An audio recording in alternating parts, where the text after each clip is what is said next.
بسم اللہ الرحمن الحمد للہ رب العالمین والصلاة والسلام علی سید الانبیاء والمرسلین وعلی آلہ واصحابہ اجمعین اما بعد فاعوذ باللہ من الشیطان الرجیم بسم اللہ الرحمن الرحیم افرأیت من اتخذ الہہ ہواہ صدق اللہ مولانا العظیم۔ صدر محفل حضور قبلہ جانشین ضیاء الامت پیر محمد امیر الحسنات شاہ صاحب، دیگر کثیر التعداد مشائخ عظام، علماء کرام، بزرگوں، بھائیوں، عزیزوں،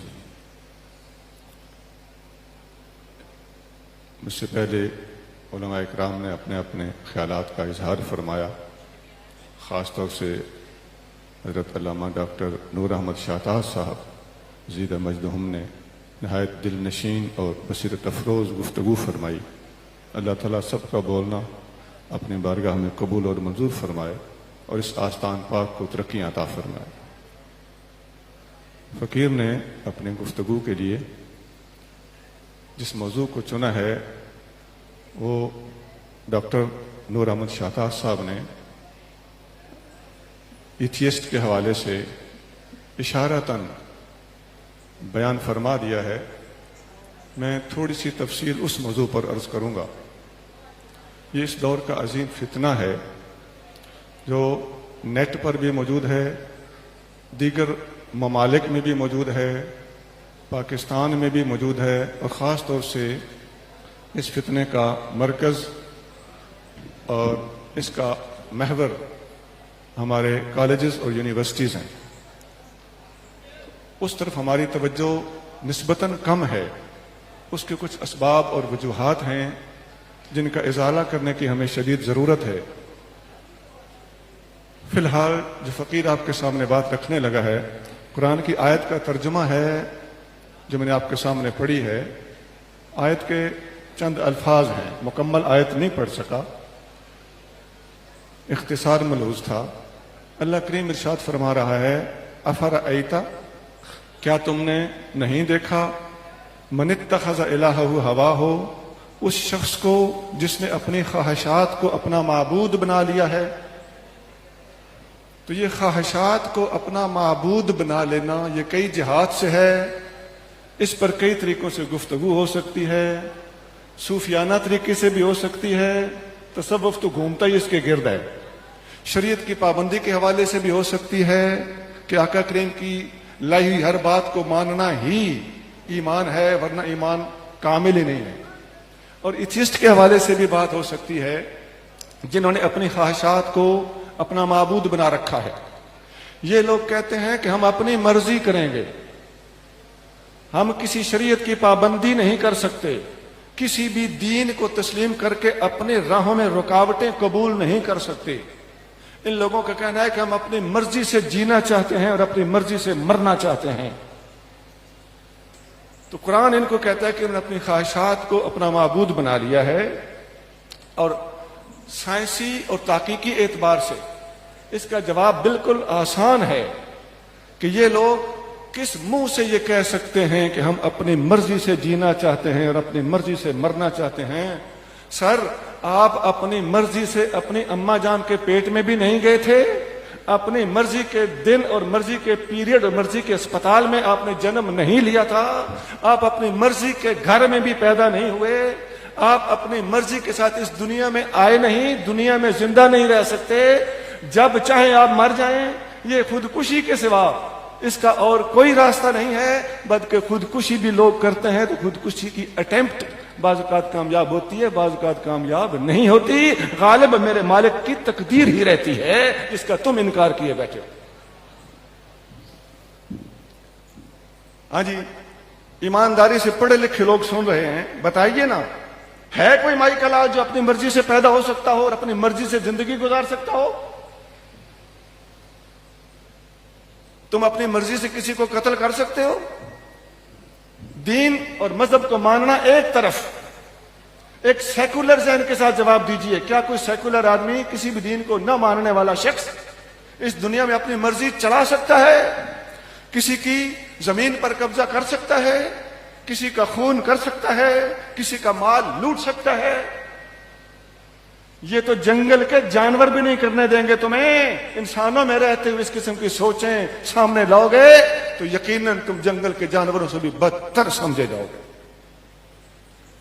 جو لوگ سیکولر ہیں، جن ملکوں میں مذہبی نظام نہیں ہے، بتائیے کیا ان ملکوں میں قانون موجود نہیں ہے؟ یہ قانون کا پھندا تمہاری گردن میں مذہب نے نہیں ڈالا. مذہب کا انکار کرنے والے بھی کسی نہ کسی قانون کو ماننے کے پابند ہے، نہیں تو ان کا ملک نہیں چل سکتا. انہیں بھی اپنی کورٹس اور عدالتیں کھولنا پڑتی ہیں، ججز اور وکیل بٹھانا پڑتے ہیں. کیا یہ مذہب کا قصور ہے؟ نہیں، مذہب کو نہ ماننے والے سارے کے سارے ان چیزوں میں سے گزرنے پر مجبور ہیں. میں اختصار کر رہا ہوں، مجھے 10-12 منٹ دیے گئے. دوسری بات سنیے، اللہ کریم نے انسانوں کو جو قانون دیا ہے، جس کا تم انکار کرنا چاہتے اور بچ نہیں پا رہے، اس قانون کے حوالے سے بھی بات عرض کر دینا ضروری ہے. دنیا میں لیڈرشپ، قیادت، لوگوں کو گائیڈ کرنا، اس کا حق کسے حاصل ہے؟ ذہین ترین آدمی ہی ہونا چاہیے نا، جو ہمارے اوپر مانیٹرنگ کرے، جو ہمارا سربراہ بنے، ہمیں لیڈ کرے، ہمیں گائیڈ کرے. اب دنیا کا ذہین ترین آدمی آپ نے چننا ہو تو کیسے چنو گے؟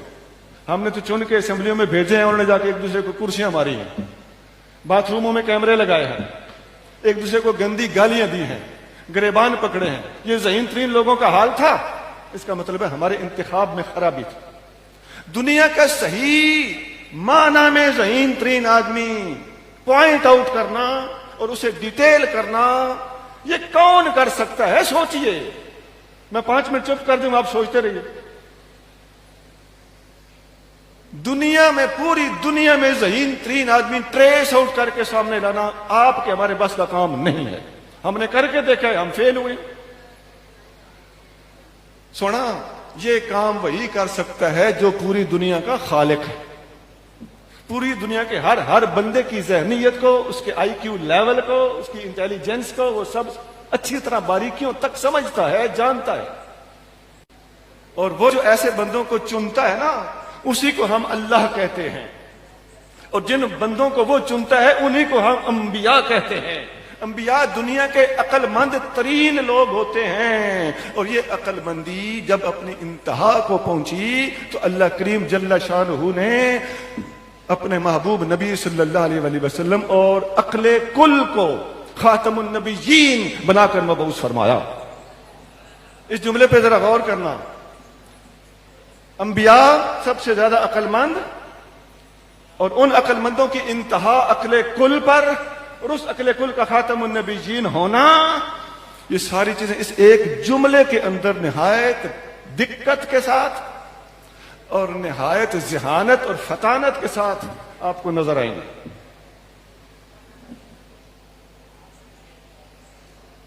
تیسرا سٹیپ بھی عرض کر دیتا ہوں.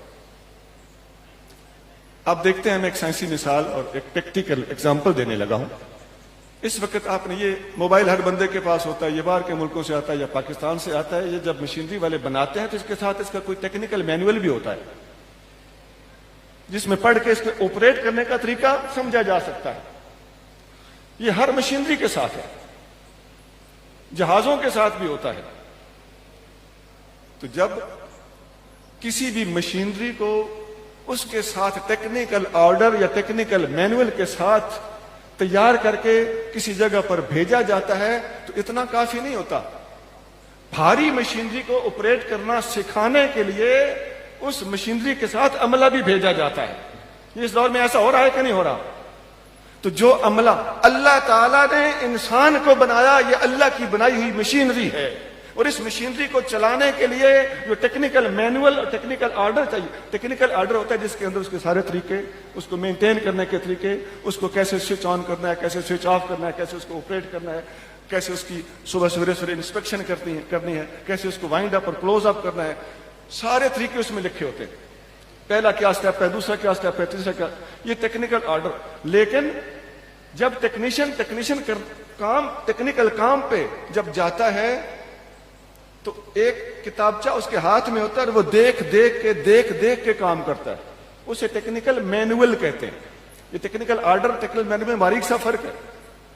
اور ہم نے دیکھا ہے، یہ ٹیکنیکل لوگ جانتے ہیں کہ جب کسی اہم مشینری پر کام کرنے والا ٹیکنیشین ہاتھ میں وہ کتابچہ لیے بغیر اس مشینری پر کام کرتا ہے تو اس کا ٹیکنیکل چارج بن جاتا ہے، اس کے خلاف کیس بن جاتا ہے کہ تم نے کتابچہ ہاتھ میں رکھے بغیر اتنی اہم مشینری کے ساتھ کھیلا ہے. تو بس یہ مثال ہے سمجھانے کے لیے کہ اللہ کی بنائی ہوئی اہم ترین مشینری جو ساری مشینریوں کو خود جنریٹ کر سکتا ہے وہ انسان ہے. اور اس مشینری کو چلانے کے لیے جو ٹیکنیکل آرڈر اور مینول دیا گیا ہے وہ قرآن ہے.